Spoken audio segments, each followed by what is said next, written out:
Hi everyone, and welcome to our IoT World Today webcast, real-time analysis of driver behavior using machine learning, sponsored by Intel and Hazelcast. If you have any technical difficulties during today's session, please press the Help widget on your player console to receive assistance in solving common issues. If at any time you are having audio difficulties or issues with advancing of the slides, please hit your F5 key to refresh your webcast console. Today's webinar is being recorded and will be available on demand for 12 months starting tomorrow. You will receive an email when it is ready. Please feel free to submit any questions you may have for our speaker in the Q&A widget. Our speaker today is Terry Walters, a Senior Solution Architect at Hazelcast. Hazelcast is a Java-based, open-source, operational in-memory computing platform. Terry is a speaker at local user groups and enjoys helping others succeed with web scale. He has worked with industry leaders such as AT&T, Verizon, McKesson, and UPS. He also holds a bachelor's degree in computer science. Terry works with customers to help them understand how they can use Hazelcast to achieve better performance and reliability. And with that, the floor is all yours, Terry. Well, thank you very much, and good day, folks. And it's my pleasure to be here again. Terry Walters, Senior Solution Architect with Hazelcast. I've been with Hazelcast for about 5 years, and I actually introduced Hazelcast to AT&T 10 years ago. So it's hard to believe I've been working in the in-memory data grid space for a decade. So yeah, I've used Hazelcast to solve many different problems, both before joining Hazelcast as well as after joining Hazelcast, and it's always performance and low latency environment, real-time data. At AT&T, it was really dealing with subscriber data when you've got over 100 million subscribers, and people just do not turn their phones off. So the thundering herd is a real thing, and you have to. There's lots of challenges around that. So about 6 months ago, Hazelcast was approached by one of our business partners, and they had a very unique problem to solve, and that's where we are today, and we're still working with them. And it's we've all worked with or seen telemetry solutions, for that matter, and we've seen, unfortunately, some of the side effects of it. Here, I've just done some mild research to show. Logistics cost lives. And what I mean by that is, one of the big pizza chains, they used to say, 30 minutes or less. If we don't get your pizza in 30 minutes or less, it's on us, yada, yada, yada. Well, unfortunately, that led to some dangerous driving scenarios, which led to some, fatalities. And that doesn't look good for the company. It's not a good customer experience, obviously. And so they ended that pledge. They're still about delivering fast pizza and all, but they just don't want to have it be liable. Amazon, of course, we all have an Amazon story. I know I have a few. They have an internal program called Rabbit, and that's what helps the drivers get do the logistics, which is a very big part of the job, is finding out what's the most optimum route and all. And sometimes it was tell them to make unsafe U-turns. It's like, turn around. And it's like, well, wait a second. If I turn around here. So those are some of the things that what is kind of machine learning is really just being able to have an algorithm that uses the real-time statistics to improve the experience over time or over more data. So the more training you do, the more accurate things get. And of course, there's, right here, there was another death, unfortunately, where, a chemical company had one of their drivers was distracted. It was, I guess, about 3:30 in the morning, and, they drove into a train. That's very unfortunate. And, it really comes down to, how much can we do? How much can be done? And, drivers, especially truck drivers, they've had to have logs and there's a lot of standards and and governing groups that oversee it to make sure that they try to at least monitor, what's going on. But now, and I'm sure, we'll get to that as well, it's getting certainly more not just reactive, but also being proactive. We've probably all seen or rented a new car or own a new car, and as soon as you're driving down the highway, you see the red light on your mirror indicating that there's an obstruction there. There's another car there. Might be a motorcycle there. I'm a cyclist, so I fall into that group, and people don't see us. It's so logistics. It really is. It is a domain that I've certainly spent years in, and there's been a lot of improvements over time, and obviously, the better we get at it's, I think the military called it the OODA loop. You observe, orientate, decide, and take action. It's basically this loop that you're always observing. You're always, making a decision based on what you know now, and what you know now. When you're dealing with real time and you're dealing with collecting that data, it gets better. So you're no longer dealing with, I only know what I see right now. I see that the driver is running a stop sign, too late. You should have been looking at that driver's behavior, because most likely over time you would have seen that, that it's kind of a slippery slope, So, again, automakers, for example, and that was revealed or, on display at the big auto show this year, just last month. That's a Cadillac. It's a Cadillac of the future. It's completely autonomous. Obviously, we've got a lot of automakers that are bringing and driving improvements. I guess we can look at the industry and blame Volvo.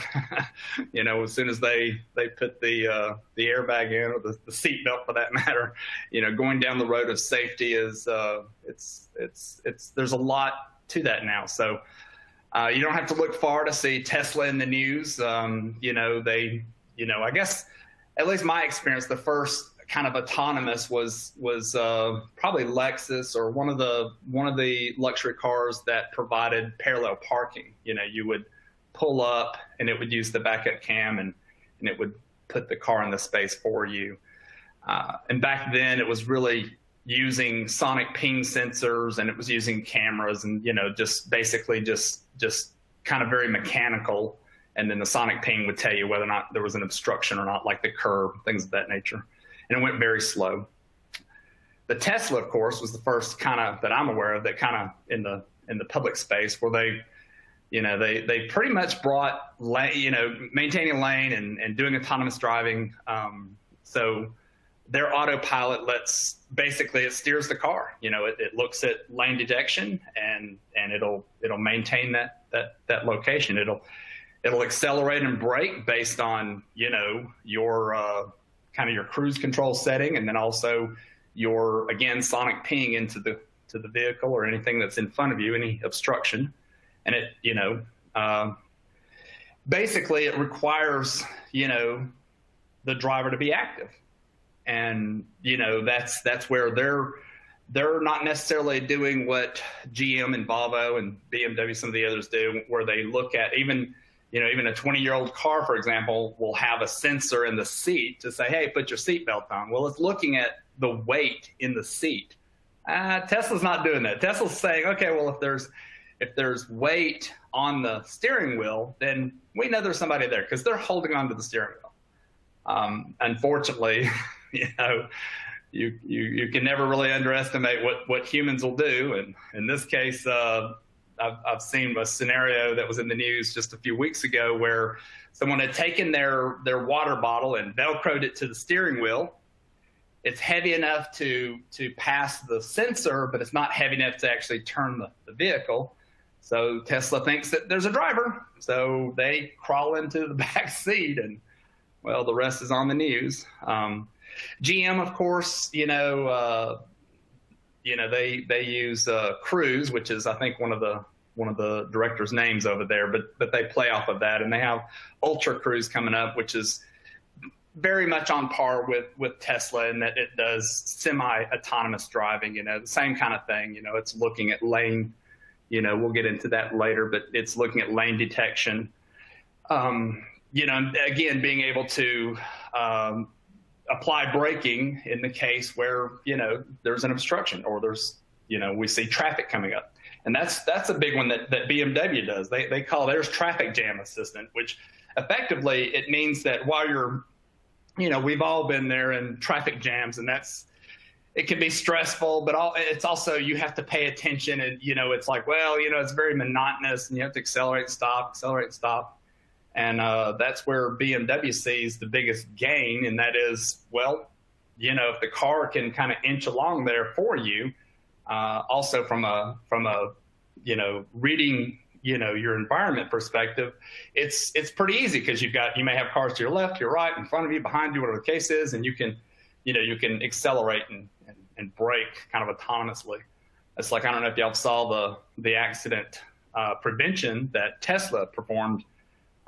This has been a couple of months ago, earlier this year, and there was a wreck, and the Tesla was in front and it was not involved with the wreck, and then because of that wreck, another car kind of swerved around and was going to hit the Tesla, and the Tesla accelerated on its own to get out of the way. So it's not just detecting the obstacles in front of it, it's also detecting obstacles behind it. So there was obviously space in front of it, so it went ahead and accelerated it. It went 20 feet or so, which was more than enough time to give the human that was not paying attention enough, landing space to stop their vehicle. So yeah, I mean, it's certainly something that is getting more and more, and we're certainly seeing more cameras, more sensors. Something that the yachting world has had for many years is called FLIR. It's forward-looking infrared radar, and that's basically looking at heat signatures because, radar is not real, there's lots of different ways of dealing, whether it's sound, there's different ways of detecting things, but heat is, when you add heat to it, it improves the quality. And again, we're taking something that's really kind of fuzzy logic and then saying, well, we're going to improve on it. We're going to improve on it by the experience. We're seeing scenarios like this, so we're learning from that, and we're going to improve on it by adding higher quality sensors. And that's really what we're seeing in the automotive industry. We're seeing it in the aviation industry, and we're certainly seeing it in the marine world as well.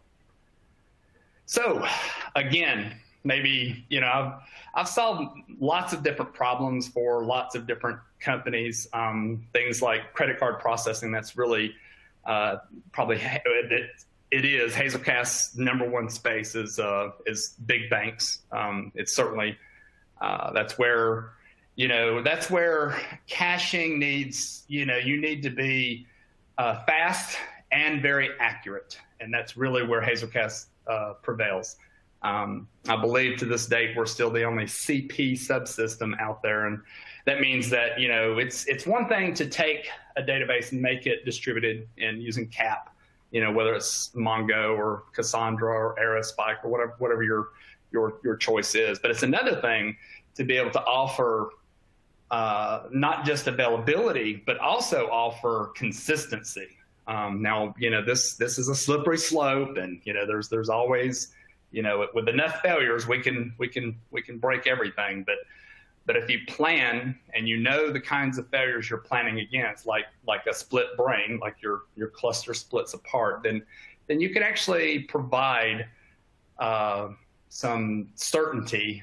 And the easiest way I can explain it is using fencing tokens and things of that nature, which is very similar to TCP. So we all know that TCP takes your data, splits it up, and puts it out there, and then the receiver gets it, and they might get out of order between here and there. So what happens is TCP actually puts, a number on each packet, so that when it's received, they can say, oh, well, this goes here, and that goes, it reorders,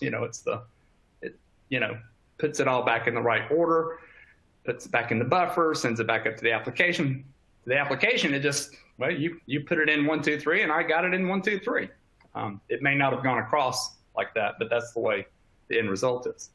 So again, lots of different opportunities, lots of different challenges.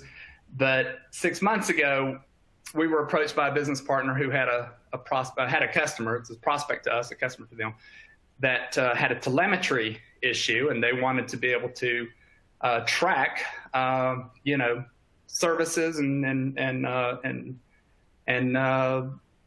fleet management for that matter.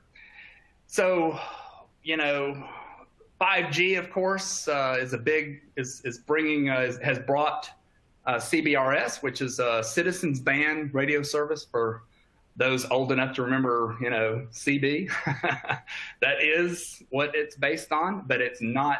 It's now cellular, and what that means is you can actually, if you're a big company, or I guess a wealthy individual with enough land, you can have your own proprietary or your own cellular network that is just kind of like your Wi-Fi at your house. It's your own private cellular network that works on citizens band radio service, and that technology is actually already in the phone that's probably in your hand right now.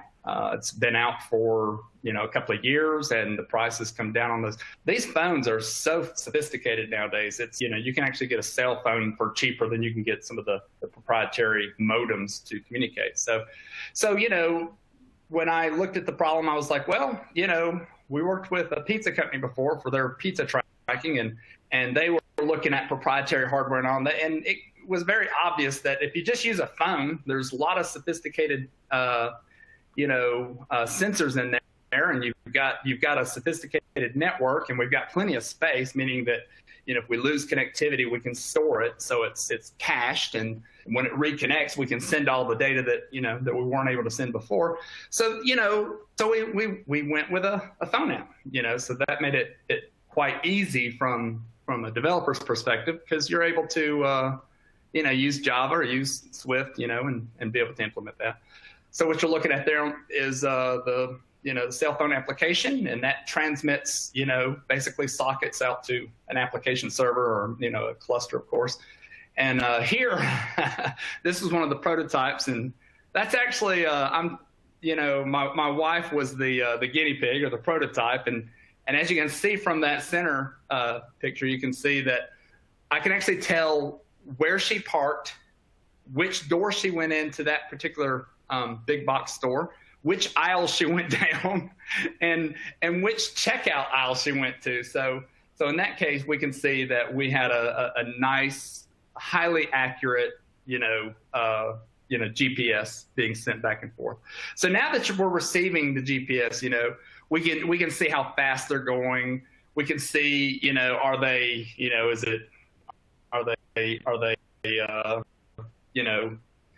paying attention to the rules? We see that this area the speed limit is this, and they may or may not be doing that. Are they doing hard braking or hard acceleration, things of that nature? All of this in real time, and we're keeping it so that we can use that later on. So again, the platform, Hazelcast has a platform that enables this this type of solution, so that you've got real-time data coming in with very low latency and high availability. And then, of course, we have a streaming side, which allows you to use different types of windowing technology. So in this case, I just used a sliding window. What that means is I can look at the last, 5 seconds or 3 seconds or 90 seconds, of data, and use that to kind of look at what's happening in front, being more predictive about it. Also, part of the architecture is using a sidecar pattern so that we can actually push dynamic rules at run times. Because when you go live, there's always customers. They may not know what they want, but as soon as you give them something, they know what they don't want. It's like, well, here are the requirements. You did that, but I want more of this, and it gets a little bit more precise. So having that sidecar pattern where you can push rules out and have them automatically pick up and execute dynamically is a big business advantage. So again, I mentioned the platform. This is Hazelcast platform. I know it looks really, really busy. The nice thing is you can use as little or as much as you want. You don't have to, obviously, you may or may not have Kafka or MQ or files or whatever the case is. So effectively you have in-memory, which is what on the bottom represents there. You have an in-memory, kind of like a finite state machine. For those that are developer types, you can think of it like a map, and you put something in the map, instead of it living in one place, that map is now distributed across all the instances. And then you have kind of like in the change data capture world, or the Kappa architecture, where you're looking at a journal. So as something goes into the map, we have events firing off in a stream process, and this is, oh, okay, we see we've got a new position.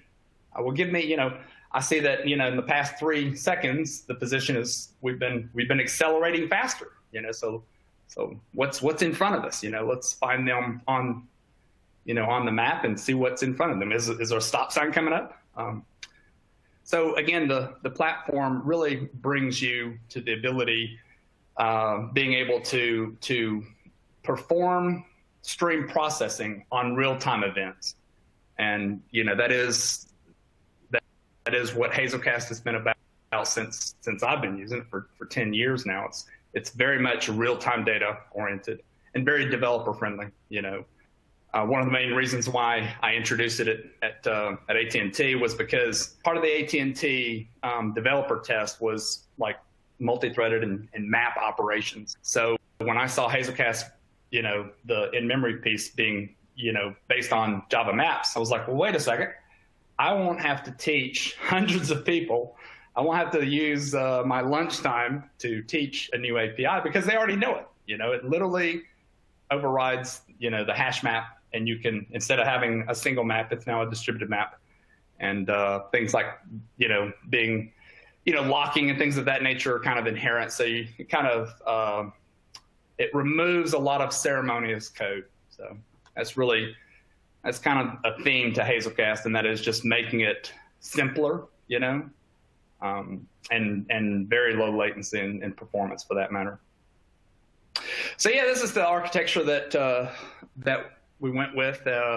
So you'll see a few different things going on here. We have the devices that are basically just constantly feeding telemetry data, device data, things that we can read from the phone, for example. And that's going over a socket just straight into Netty in this case. Netty's a great open source library for doing, different, protocols. If you're dealing with Speedy, or if you're dealing with, a lower level protocol, Netty is very performant. It is to kind of raw sockets what Jetty is to servlet sockets. It's very performant, very easy to use.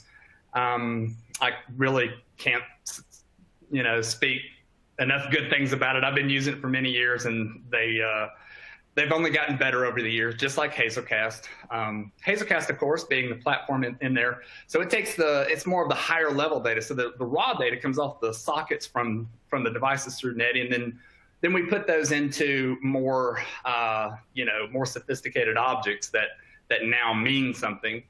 And that's where, Jet, can now start doing the real time, analytics on it. Find out, go ahead and run some rules, go ahead and check that against, what we've seen in the past, and be able to, kind of set up some alerts or some events that will let operators know this driver is maybe distracted or maybe dangerous.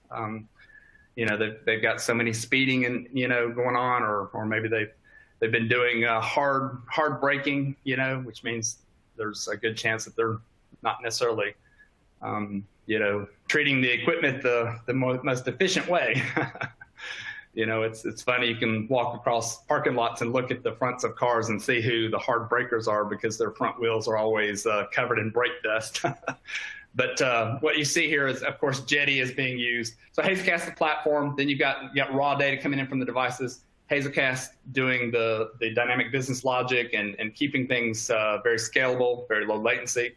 And then Jetty's used for, pushing that data out to the web so that you have a web interface and you can do web sockets, continuations, things of that nature. But yeah, you don't think of devices as being big data, because on the surface you think, oh, GPS, lat long, big deal. Oh, okay, the time. Okay.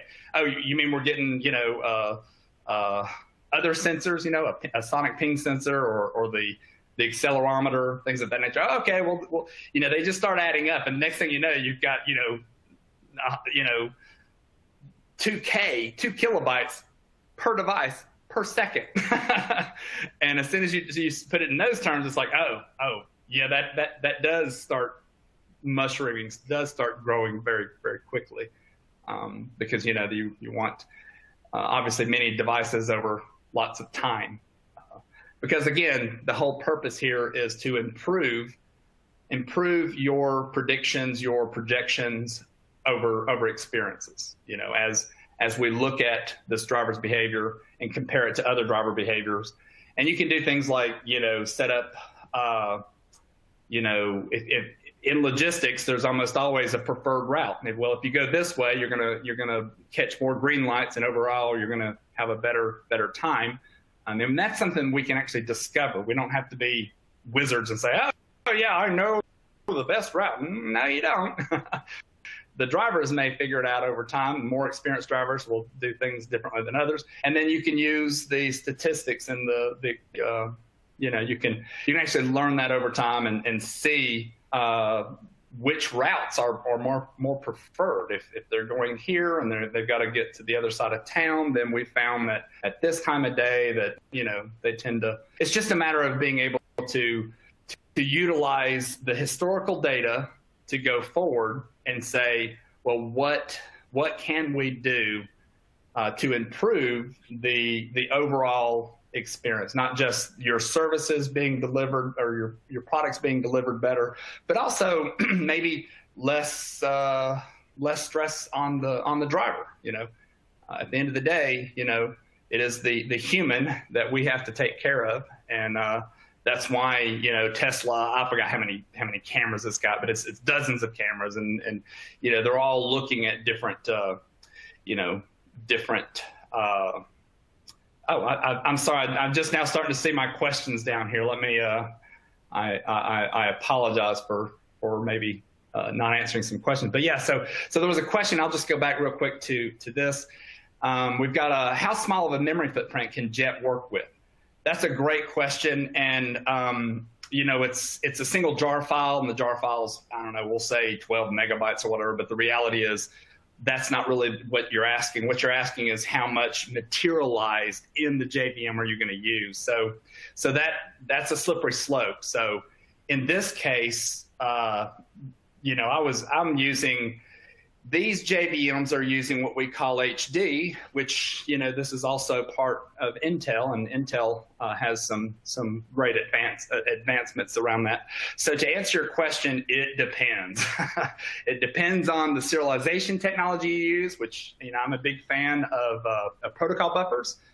Google's done a great job in the open source world of shrinking data. And it doesn't really matter which language you're using, whether it's C or Java or Python, which we're using a lot of Python here. And in the ML world, you'll most often use Python. So really, to answer your question about the size of Jet, I guess realistically the smallest could be tens of megabytes, and the largest, of course, well, that's a different. I'm in hundreds of gigabytes per instance, which of course is terabytes across clusters, but that's kind of, and yes, Arduino, so now some of the add-on to that question is, immediately Raspberry Pis, Arduinos, flexible programmable gate arrays. Yes, maybe, and sometimes. So yes, Raspberry Pi. Raspberries are quite sophisticated. They have a full JVM there, no problem. So on the Arduino side, we have to purely use C for that matter, and even in C. So in that case, you're not really running JET on the Arduino. You're running IMDG on there. That's the in-memory data grid, which then we'll do like a gRPC out to, it'll pull it right into JET. So actually running JET on Arduino, that's not really supported. But running IMDG on Arduino is, and same for your mileage varies when you get into an FPGA. We have a C API, which obviously can be compiled down to native and be running in a driver. I used to be a driver programmer, so I know there'll be demons, there'll be dragons in there, But it really depends. I hate to not be able to give you a specific answer there. So Raspberry Pi, yes, no big deal. Arduino and FPGAs, it really depends on exactly what all you're trying to do. Yes to IMDG, no to JET running on those devices. But that's typically what you'll do is you'll use those, just like what I've got here, where the devices are really just doing raw sockets. The actual processing is being done kind of almost like a cloud solution. Let's see, we've got what happens when there is a failure, a machine dies. Yeah, so that's my world. I mean, I've been in that world for, the majority of what I jokingly refer to as my career. So with Hazelcast, no matter how many nodes you have, as long as it's, I guess, 3 or more, as long as when you can always plan for a failure, and you have lots of control over what's going to happen. And what I mean by that is, if out of the box you just have a single backup, and you think, oh, one backup, that's terrible. But you can create partition groups. So if you have like, let's say we just have 2 racks, 2 physical machine racks, and we've got 4 servers on each one. We only have a single backup, but we could lose a whole rack and still not lose any data. Well, how the heck does that work? Well, you create rack-aware partition group. That means these 4 servers, all their backups go over to the other server. So now you've got 4 backups on these machines that are, I don't know if you can see me, but I'm holding my fingers up saying, okay, well, these servers are backed up by those and vice versa. So if you lose all 4 at once, even though you only have a single backup, you didn't lose any data. Effectively, the data that's now available gets restored, and now they start performing backups within themselves. That's something that Hazelcast has been built on, since the early days over a decade ago. So it's a really good question. And this is May, and this is the Superbike season, and we're all, those of us that are into it do always want to watch like the Isle of Man or the Superbikes up here at Road Atlanta. And what I say about that is, you'll see someone that sets the lap record, and you think, man, they're going to win that race. That's wonderful. They're literally the fastest it's been on that track ever. And it's quite often the one that sets the lap record doesn't finish the race.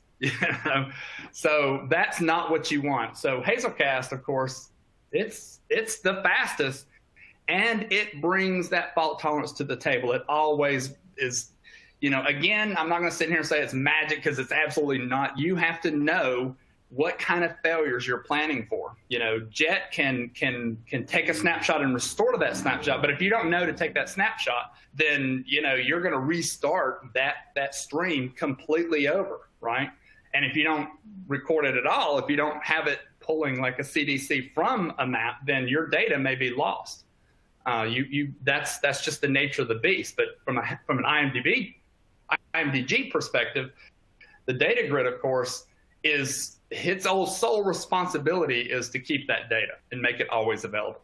So it does come down to how well did you plan for that failure. Nothing. It's just like, how do you make an application faster? There's nothing magical about it. You have to do the profiling, and you have to understand, how big is your data in memory? What kind of serialization are you doing?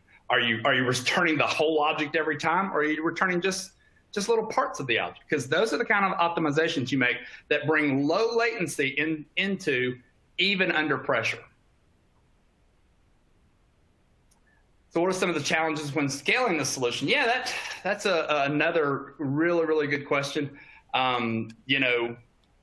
when you're dealing with scalability, it is about knowing, kind of knowing where your pain points are. And that really comes back to what all you're observing. So Hazelcast uses, we have a management center that allows you to see in real time what the throughput is of the different calls. And we have server-side technology, something that I guess Larry Ellison did back in the 70s. He created the stored procedure. Well, what was that? Well, that's running the process where the data is. So Hazelcast does that at scale, right? So now, no matter how many machines you have, you can run that server-side processing co-located with the data.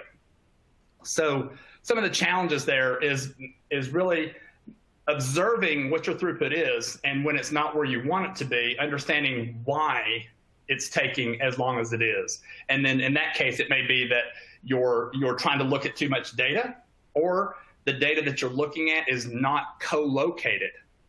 And what I mean by that is, again, we want that process to run where the data is. So that may involve using what's called a partition-aware key, or a compound key where you have multiple keys.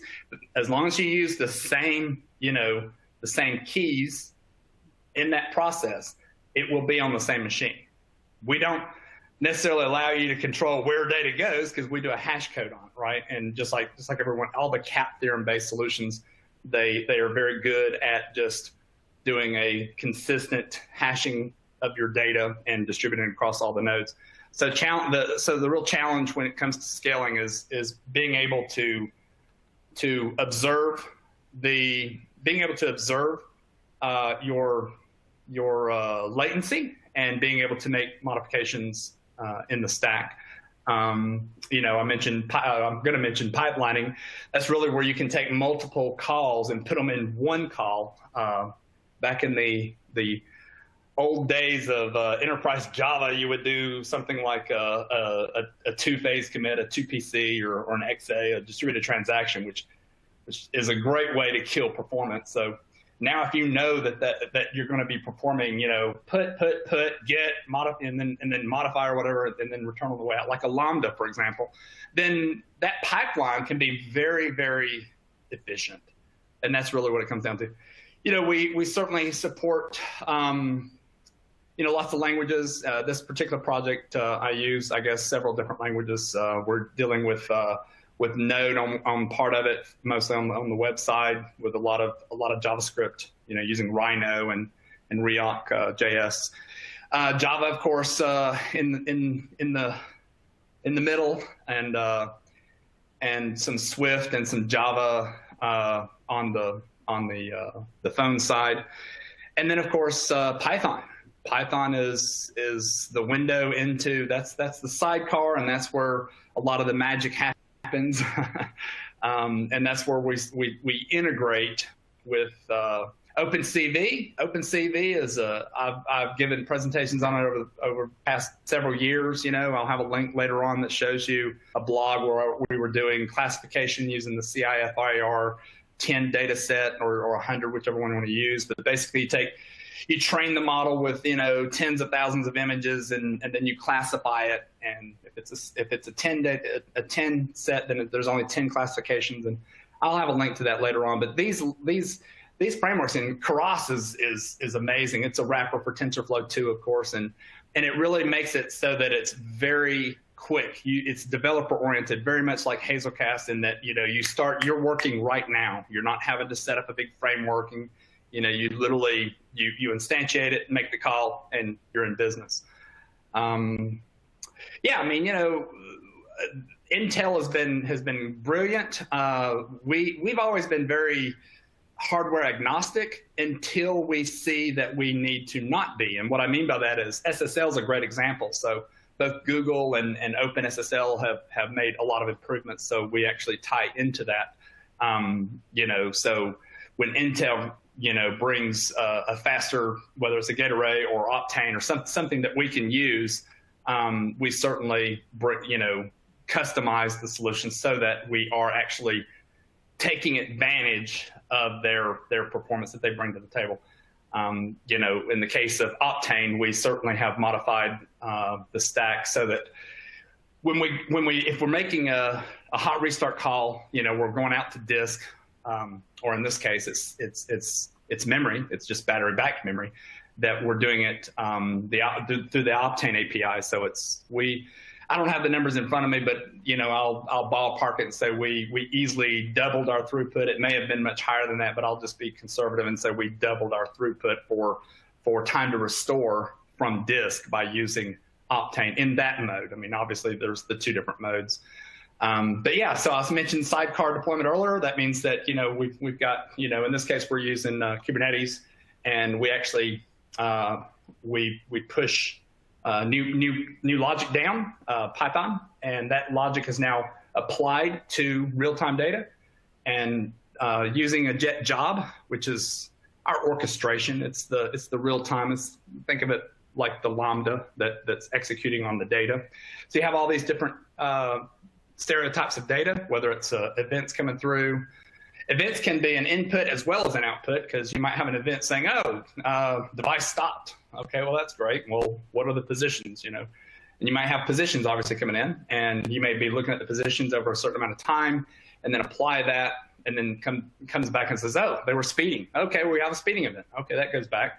And then we keep track of that, obviously, and we say, oh, well, Terry is out on his Ducati, and he's not exactly stopping where he should be, and his driver ranking, he starts trending over time. His behavior is showing that he's more distracted and potentially more dangerous. So getting more specific with distracted driving. So instead of just looking at your GPS data in accelerometer, seeing how fast they're taking off, how fast they're braking, the next phase is certainly looking at the eye. I want to know, we now have dash cams. That's very standard now. It's all the manufacturers are embracing that, and especially in the fleet management, your truck drivers it's very common to expect a dash cam. And that dash cam now, we can use that to look at the eye. I'm over here, I'm over there, but more importantly, it can see where the pupil is. And as soon as I turn my head, you can now only see part of it. And at that point, oh, he's looking at the passenger seat. So by doing eye tracking and head tracking, that's where there's a computer vision, OpenCV. It's very, very easy to use. It's a great Python library. So we use that to use the contours to find out where your iris or your pupil is. And then we kind of pop, a center line there. And that way we can see when you're looking left or right or down, or if you turn your head, for example, those are indicators. And over time, obviously, we can find out, what they're doing. It may be that, the number one thing people do is whatever they're interested in, it is in the passenger seat. Might be their phone, might be their dinner, whatever the case is, it's over there. And we can see that they are distracted, and we know how long and things of that nature. I mentioned earlier that, Tesla, of course, has lots of cameras, and, all the manufacturers are moving that way. Like I said, that's, there's a fine line between the ultrasonic ping sensors for those Arduino programmers or Raspberry Pi guys out there. You get these sonic ping sensors or ultrasonic ping sensors that are basically using sound to bounce off things. And that's how, if you want a minority report, kind of, you want to move your hand to without touching something and move your screens or whatever, you can do that. There's lots of instructables out there on that. But effectively, that same technology is what the automakers are using to detect collisions or obstructions, or, your backup camera does that when you're going back, and, some of them are using just the camera. But it's far more accurate when you use multiple cameras and sonic ping sensors, so that you actually know the rate at which the potential collision. And that's where it comes into kind of video game programming. Well, collision detection and collision prevention. It's like, well, I know based on the rate and where it's at, I know you're going to collide in 3,200 nanoseconds or whatever the case is, so you can apply the brake. Geofencing, I kind of showed some of that earlier, but that's a big deal. That's basically where you can go through and you can have pre-configured geofencing, or you can discover geofencing over time. That's where earlier I mentioned determining the most optimum route we can determine that over time, obviously, by looking at learned behavior.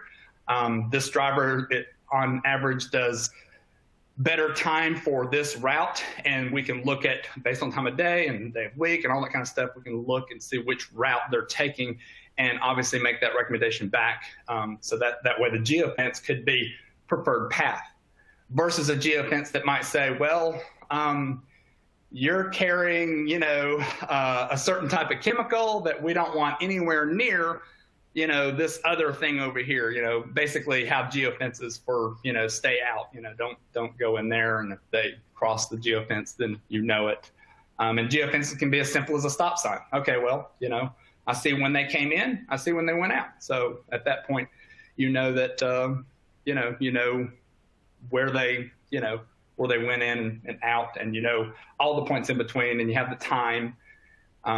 So yeah, that's kind of where it is. What you're seeing over here, obviously that's Jet calling Python, and Python using OpenCV and NumPy and Keras, of course. That's where it really opens up to, you're getting all this sensor data, and now what all behavior can we now start observing? We can, like I said, with the eye tracking, the lane tracking, the obstacle avoidance or detection at least. And again, it comes back to what I said earlier, and that is basically an observe, orientate, decide, and take action, or OODA. That's older than me. But and what I put battery level on here, because something else that's interesting is we can tell whether or not sometimes we can see whether or not the engine is running of the vehicle, because they may have in the case of a phone, they may have it plugged into a charger, and we can see based on battery level whether or not the car's running or not, because the battery level, the voltage will go up even though they're out there. We know that they're plugged in and the motor's on, whereas when it's off, it's not charging. So there's these inferred kind of things that you can do. And obviously, like I said, with respect to sonic ping sensors and cameras, things that get very, very interesting. And that's where you can start, finding out, basically doing predictive analysis. So yeah, Hazelcast platform, I've given kind of spill on that. It really is about ultra low latency and Intel Optane, of course, that brings some acceleration to the table. There's kind of two big use cases there. And, one is anytime you're dealing with disk, and then of course dealing with, kind of, virtualized memory where you might ask for more memory, kind of like what the operating systems have all been doing for many years. We typically turn, swap off because it's a performance killer, obviously. But with Optane, doing swap at the hardware level, it's been proven pretty scalable. I've certainly have seen it solve some big memory scenario issues. Here we're just looking at some of those events. In this case, you can see, some little geofences, those are little blue circles. You might have a Publix or a Publix 2. This was actually my wife. This was the prototype. You'll see Hazelcast Proto. So this was my wife. I was tracking her, and you'll see, what geofence they entered and what geofence they exited. And we have obviously the time there. So now we can see how long was spent in that geofence, and we know how big the geofence is. And therefore, obviously we can detect whether or not they stopped there, if they what was their driving behavior during that geofence. And it just leads to better understanding of something that I think the car, everyone in the logistics world wants to get at, and they want to know what the intent or what the driver is going to lead to. We want to know before the driver hits that train. We want to know before the pizza driver collides. We want to look at their behavior and predict the future. And I know insurance companies have already embraced some of this. They have a little dongle you plug into your onboard diagnostic, your little OBD, and it records where you're going, things of that nature. It's pretty straightforward. But over time, the algorithm, it's really more, I know people like to use the word machine learning a lot, or deep learning, and it's really, to me, it's more like fuzzy logic. Things start off as kind of, well, if it's in this range, yeah, they're this. But as you start getting more data, more sensor data, more experiences, more people stopping and starting there, we can start getting we can start eliminating the fuzziness to the logic. It'll start giving you kind of a better understanding of what that driver is doing. How much attention are they paying attention? You know, looking at the eyes, looking at the lane detection, looking at their acceleration. All these things paint a picture, and it really comes back to, you know, is the driver experiencing fatigue? You know, it's 3:30 in the morning. I think night shift typically pays more because it's more difficult. But that's pretty much what I've got. I mean, we've got you know, I've got some useful links here. The top one is actually this is open source and freely available. That's my it's right now it's hanging off my GitHub. That's the 7ERRY. But we obviously we'll have a home for it in Hazelcast as well. There's lots of links here. There's a link there for Hazelcast getting started. I highly recommend, you know, starting there. You can install Hazelcast with your favorite, you know, package manager. You can pull it from GitHub. You can pull it from Brew if you're on a MacBook. You know, there's lots of different ways. It's a single jar file. You know, being a developers pull it in from Maven typically. PyTorch, great for geometry. OpenCV, I could do lots on. I love that. That is one of my favorite open source tools out there.